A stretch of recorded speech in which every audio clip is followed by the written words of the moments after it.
Olá, boa noite a todos. Sejam todos bem-vindos ao nosso encontro de quarta-feira. Que bom, estamos juntos. Mais uma quarta-feira. Eu sou Leila Rocha de Oliveira, do Centro de Estudos Espíritas Allan Kardec, aqui da cidade de Olambra, a cidade das flores. Estamos em plena primavera. Hoje é dia 29 de setembro, estamos chegando ao finalzinho do mês de setembro. Poesia dos Imortais, como todas as quartas-feiras, às 20 horas, Poesia dos Imortais. Nós vamos entrar nesse clima espiritual lendo um pequeno trecho do livro Fonte Viva, através do benfeitor Emmanuel e Francisco Cândido Xavier. Mas aproveitamos, mandamos um abraço para a Sueli e para todos esses amigos queridos dos dois planos da vida. Um abraço também para a Anne. Boa noite, Anne, tudo bom? Para o Arnaldo, para a Eudócia. Que bom, estamos juntos nessa grande rede de esperança, de fraternidade.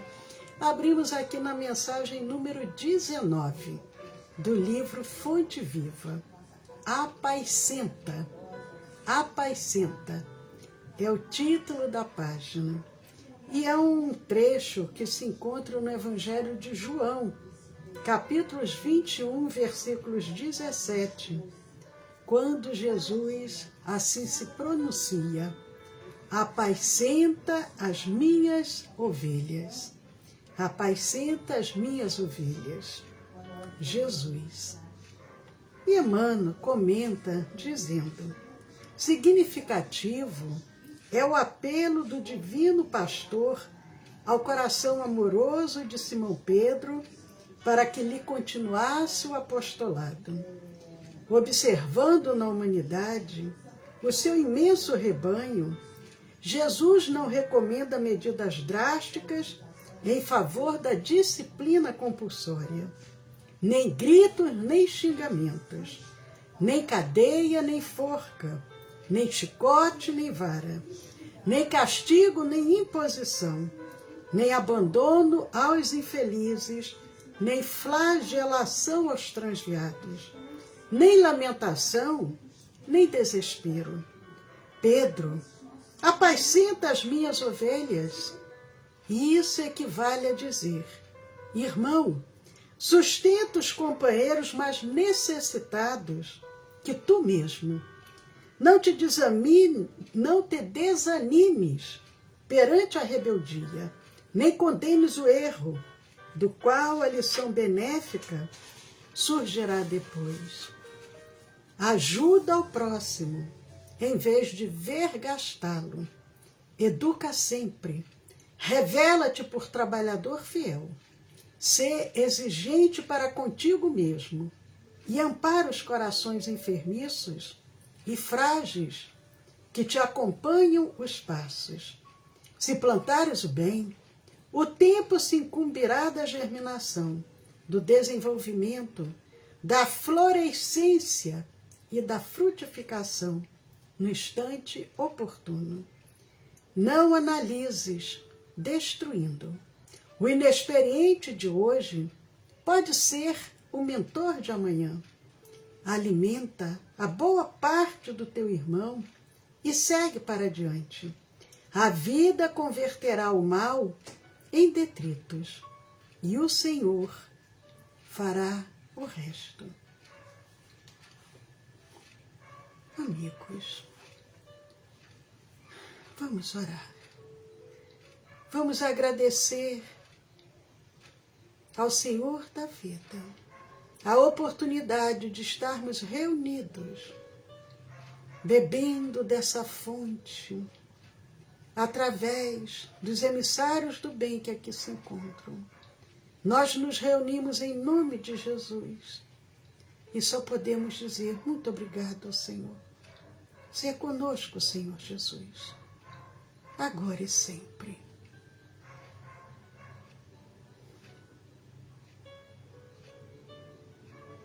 Que bom.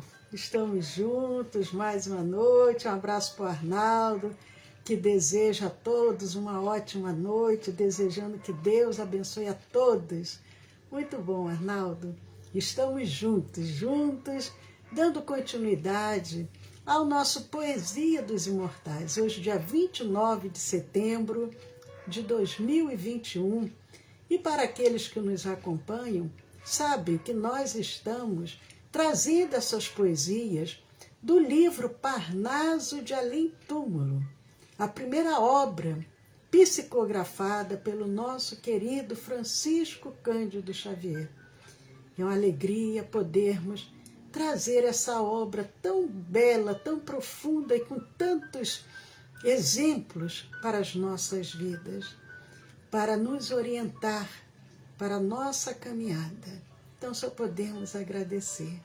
Mandando um abraço também para a Li. Seja bem-vinda, Li, e sejam bem-vindos todos vocês que estão aqui conosco. Mas nós vamos dar continuidade. A semana passada, nós iniciamos a nossa poesia e dividimos ela em duas partes. Hoje nós vamos dar continuidade. Nós começamos falando a semana passada sobre o poeta Hermes Fontes, com o poema, o nome da poesia é Poema da Amargura e da Esperança. Poema da Amargura e da Esperança é o título da poesia.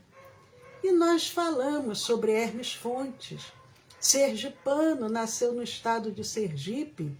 Ele nasceu na vila de Boquim, em 1888. E comentamos sobre o ato angustioso que o conduziu à morte, porque ele suicidou-se no Rio de Janeiro, aos 26 de dezembro de 1930. 1930. Poeta de grande relevo emocional, deixou firmada sua personalidade literária, tendo publicado algumas obras: Apoteoses, Gênese, Lâmpada Velada e Fonte da Mata, que foi seu último livro. E nós falamos, na semana passada, sobre a poesia, comentamos sobre o mês de setembro, que é um mês voltado, é o mês de setembro, o mês amarelo, como um alerta para cuidarmos, termos vigilância, porque muitos irmãos, num momento de angústia, buscam essa fuga através do suicídio.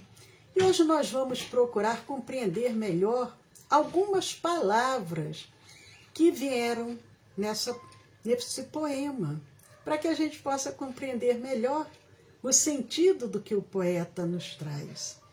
E ele inicia dizendo: falar-vos de martírios e tormentos é perpetrar amargas redundâncias, perpetrar, praticar, cometer amargas redundâncias, redizer minhas mágoas, minhas ânsias, renovar minhas síncopes de dor. Síncope, fragmentos divididos em pequenas partes. Renovar minhas síncopes de dor. Não sorvo mais os tóxicos violentos. Não sorvo, não bebo, não me impregno. No sentido figurado, sorver é sofrer sem demonstrar. E ele diz: não sorvo mais os tóxicos violentos do desespero e da melancolia. Após a derrocada das construções de um sonho superior, após a derrocada, após o desabamento, o desmoronamento, a perda de importância, o declínio, a queda, das construções de um sonho superior.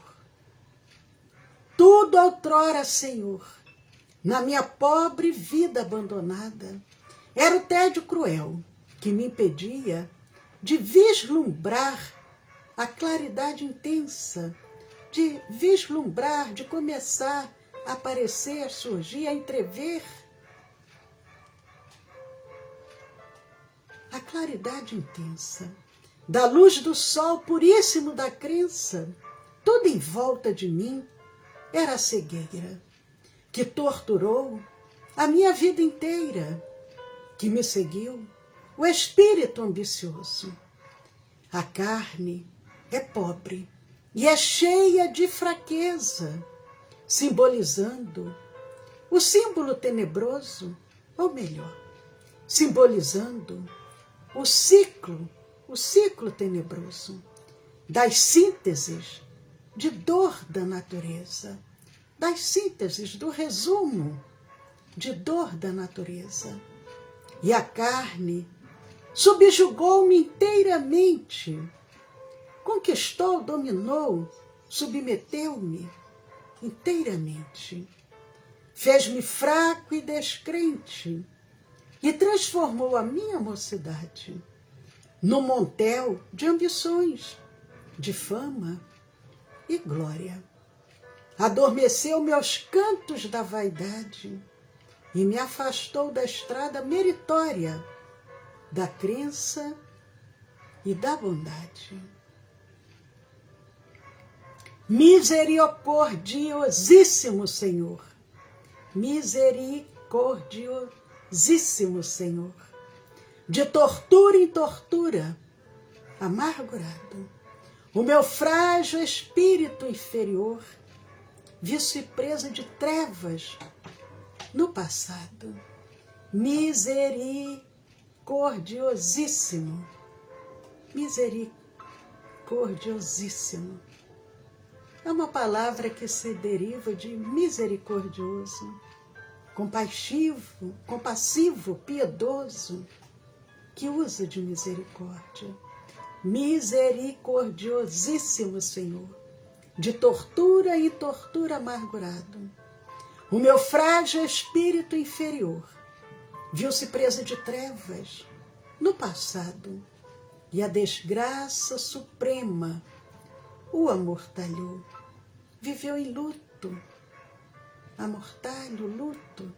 Tudo sofri de dor e de miséria, mas a tua bondade me levou a esquecer a influência deletéria da carne passageira, a esquecer a influência deletéria que destrói, que corrompe, insalubre, da carne passageira.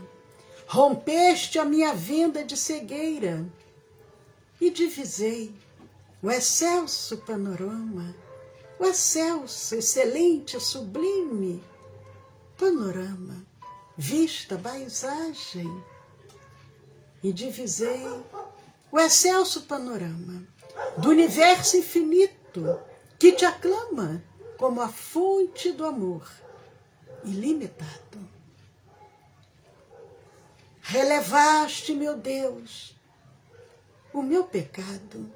Relevaste, perdoaste, desculpaste, meu Deus, o meu pecado. E pude ouvir as harmonias puras que equilibram os mundos nas alturas. Cheio de amaridúlcida ansiedade, a esperança, o espírito me invade, aguardando das lágrimas futuras a minha redenção. Redenção, salvação, libertação. Aguardando das lágrimas futuras a minha redenção. Que a confiança, pois, em ti me anime, que no porvir a dor bela e sublime, que no porvir, que no tempo vindouro, no futuro, a dor bela e sublime jorre em minha alma a luz da perfeição. Jorre, brote com força em minha alma a luz da perfeição. Poema lindo. O poeta vem falando de todas as suas angústias que ele passou quando aqui encarnado. Nós comentamos sobre isso semana passada, dia 22 de setembro. Poesia dos Imortais está lá na playlist. Quem não teve oportunidade de assistir, depois entre lá e vejam a primeira parte dessa poesia. Lá, playlist Poesia dos Imortais, 22 de setembro. Nós vamos procurar agora analisar a poesia à luz do Evangelho e à luz do Espiritismo. Vamos tirar a essência do poema da amargura e da esperança. E nós vamos lembrar mais uma vez, agora, sem comentários, quando o poeta nos fala: falar-vos de martírios e tormentos, é perpetrar amargas redundâncias, redizer minhas mágoas, minhas ânsias, renovar minhas síncopes de dor. Não sorvo mais os tóxicos violentos do desespero e da melancolia após a derrocada das construções de um sonho superior. Tudo outrora, Senhor, na minha pobre vida abandonada, era o tédio cruel que me impedia de vislumbrar a claridade intensa da luz do sol puríssimo da crença. Tudo em volta de mim era cegueira que torturou a minha vida inteira, que me seguiu o espírito ambicioso. A carne é pobre e é cheia de fraqueza, simbolizando o ciclo tenebroso das sínteses de dor da natureza. E a carne subjugou-me inteiramente, fez-me fraco e descrente e transformou a minha mocidade no montel de ambições, de fama e glória. Adormeceu-me aos cantos da vaidade e me afastou da estrada meritória, da crença e da bondade. Misericordiosíssimo Senhor, de tortura em tortura amargurado, o meu frágil espírito inferior viu-se presa de trevas no passado e a desgraça suprema o amortalhou. Tudo sofri de dor e de miséria, mas a tua bondade me levou a esquecer a influência deletéria da carne passageira. Rompeste a minha venda de cegueira e divisei o excelso panorama do universo infinito que te aclama como a fonte do amor ilimitado. Relevaste, meu Deus, o meu pecado e pude ouvir as harmonias puras que equilibram os mundos nas alturas. Cheio de dúlcida ansiedade, a esperança, o espírito me invade, aguardando das lágrimas futuras a minha redenção. Que a confiança, pois, em ti me anime, que no porvir a dor bela e sublime jorre em minha alma a luz da perfeição. Lindo, muito lindo. E nós vamos fazer uma leitura, fazendo uma comparação com um texto que nós trouxemos de Tânia Santos de Melo, quando ela fala de Judas Iscariotes e seu significado para a compreensão da misericórdia divina e do alto perdão. Aquela mesma misericórdia que o poeta busca no ser superior, que consegue compreender e perdoar as suas dores. Judas Iscariotes, filho de Simão Iscariotes, tem seu nome derivado da forma grega Judá. Judá, que quer dizer louvor. O sobrenome Iscariotes provavelmente é uma corruptela do hebraico Queriote, ou homem de Queriote, porque Judas ele era natural de Queriote, ao sul da Judéia, sendo o único dos 12 apóstolos que não era galileu. Judas, no livro Lázaro Redivivo, escrito pelo irmão X, porque para aqueles que não lembram, irmão X foi Humberto de Campos, mas depois ele passa a se assinar irmão X, depois daquele processo que a família move contra o nosso querido Francisco Cândido Xavier. Então ele passa a assinar agora irmão X. E no livro Lázaro Redivivo, Humberto de Campos, irmão X, ele fala sobre Judas.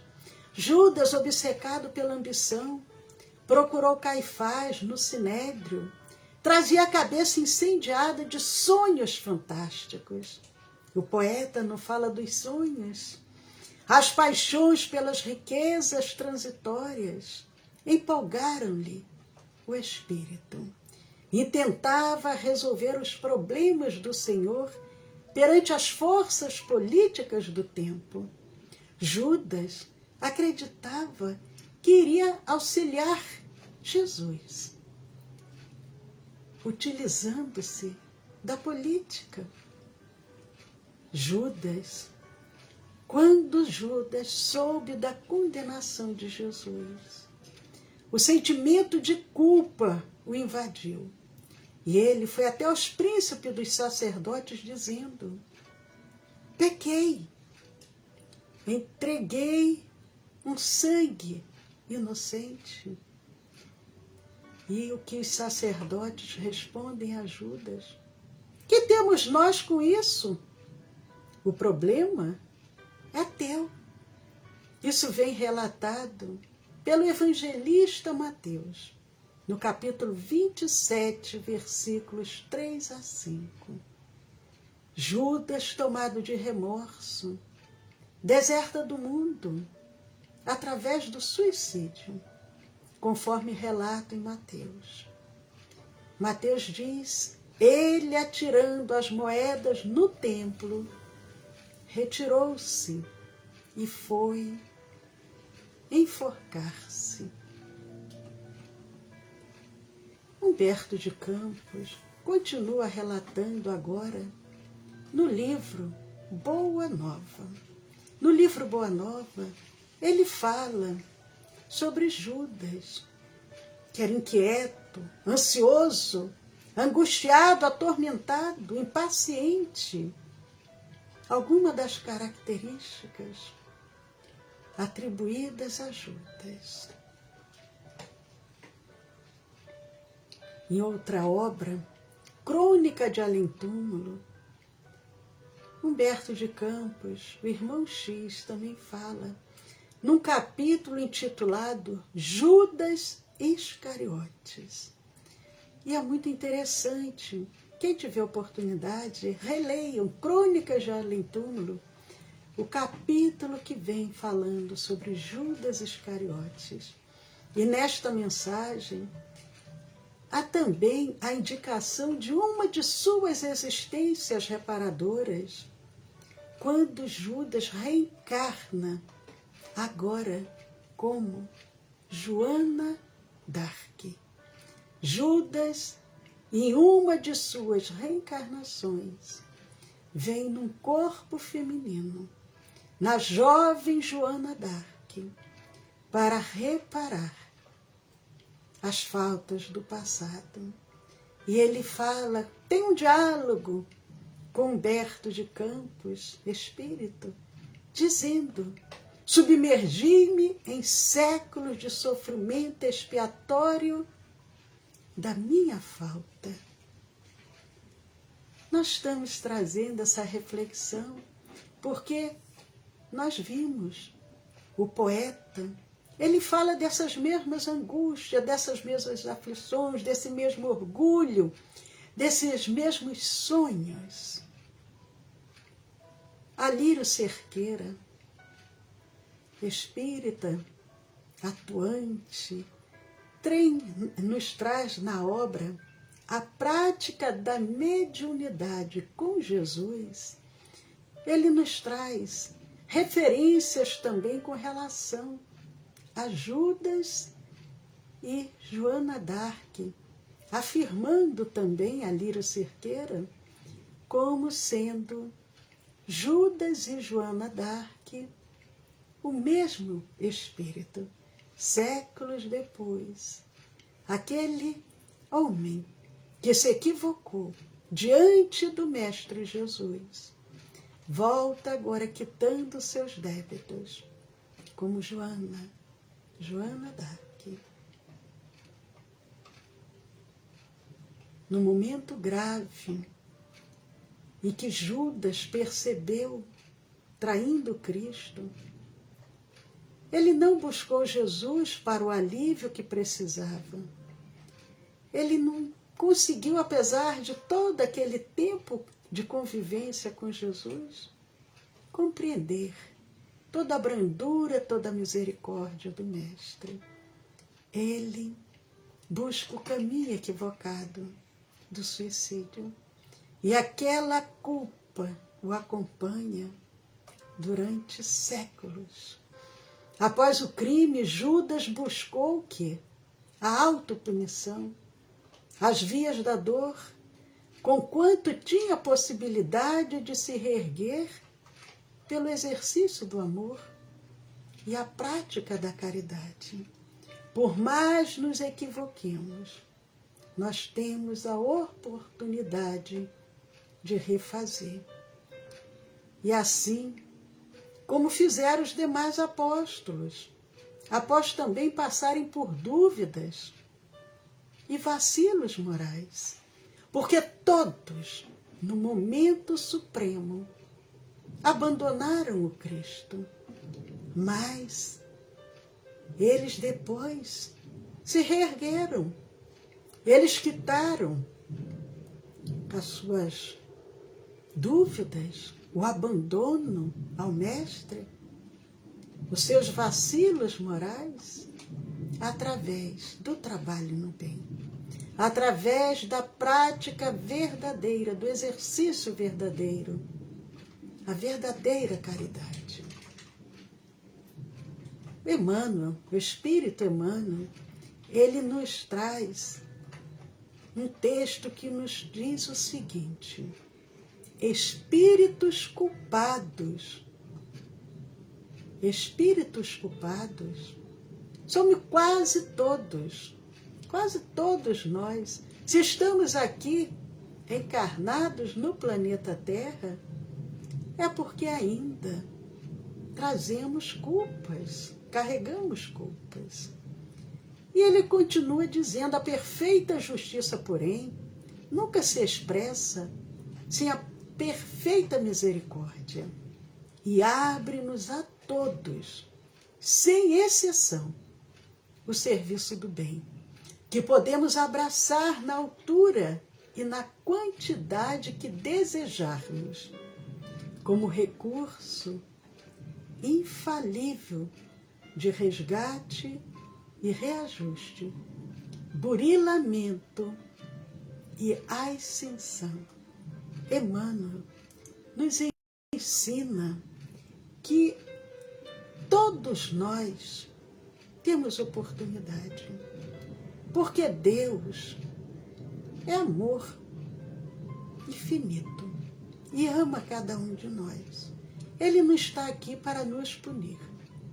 Ele nos dá a oportunidade, através do nosso livre-arbítrio, de quitarmos os nossos débitos. E nós podemos quitar de acordo com o nosso livre-arbítrio, com o nosso desejo.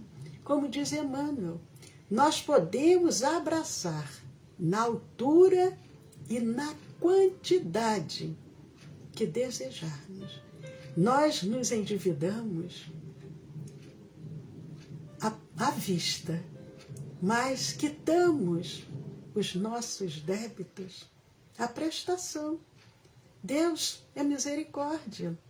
E muitas das vezes nós quitamos não somente numa reencarnação, mas em várias, porque os nossos débitos, em muitos são muito pesados. São débitos, às vezes, que não teríamos condições de quitar numa única reencarnação. Então vamos quitando aos pouquinhos. E como diz Emmanuel, como recurso infalível de resgate e reajuste, burilamento e ascensão. Vamos crescendo, vamos caminhando cada vez mais, buscando esse caminho da perfeição. Se o termo perdoar pode ser considerado o ato de compreender a dificuldade do outro, o auto-perdão significa compreender as próprias dificuldades. Porque às vezes nós conseguimos compreender o outro, conseguimos perdoar o outro, mas precisamos também nos auto-perdoar, o auto-perdão. Enquanto não nos perdoarmos, nós não conseguimos caminhar. Mas não é somente perdoar. Precisamos nos perdoar para, a partir desse momento, começarmos a quitação dos nossos débitos. É necessário acolher nossos defeitos para poder tratá-los. Não adianta querer esconder os nossos defeitos embaixo do tapete. Não. Vamos acolhê-lo e vamos cuidar, vamos tratar para eliminar. Colocar no lugar dos nossos defeitos, colocar virtudes. Esse é o objetivo. Estarmos aqui para evoluir. Alírio Cerqueira, ele propõe 5 sentimentos básicos para que o espírito possa desenvolver o auto-amor. Então vamos ver o que Alírio Cerqueira nos propõe para que nós possamos desenvolver o auto-amor.